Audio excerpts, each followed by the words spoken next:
శరీర అవయవాల్లో కిడ్నీలు ఎంతో ముఖ్యమైనవి. శరీరంలోని విషపూరిత లవణాలు, చెమటలను శరీరం నుంచి బయటకు పంపించివేస్తూ ఆరోగ్యానికి ఎంతో మేలు చేస్తాయి.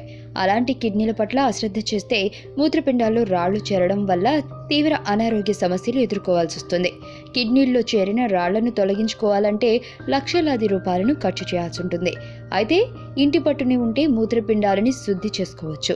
అది కూడా ₹5 విలువ చేసే కొత్తిమీర కట్టతో. ₹5 విలువ చేసే కొత్తిమీర కట్టను తీసుకుని దాన్ని చిన్న చిన్న ముక్కలుగా కత్తిరించి శుభ్రంగా నీటిలో కడగాలి. ఆ తర్వాత కొత్తిమీర ముక్కలను 2 లీటర్ల నీటిలో బాగా మరిగించాలి. ఈ నీటిని చల్లార్చి ఓ బాటిల్లో పోసుకుని ఫ్రిడ్జ్లో నిల్వ చేసుకోవాలి. ఆ రసాన్ని ప్రతిరోజు ఒక గ్లాసుడు చొప్పున తాగినట్లయితే కిడ్నీలు శుభ్రపడమే కాకుండా కిడ్నీల్లోని రాళ్లు కూడా కరిగిపోతాయి.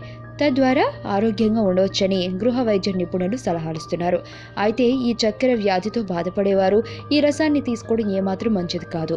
కొత్తిమీర ఆకుల్లో అధిక మోతాదుల్లో పొటాషియం ఉంటుంది. అందువల్ల కొత్తిమీరతో పాటు కొత్తిమీర రసానికి డయాబెటిక్ పేషెంట్లు దూరంగా ఉండటం మంచిది.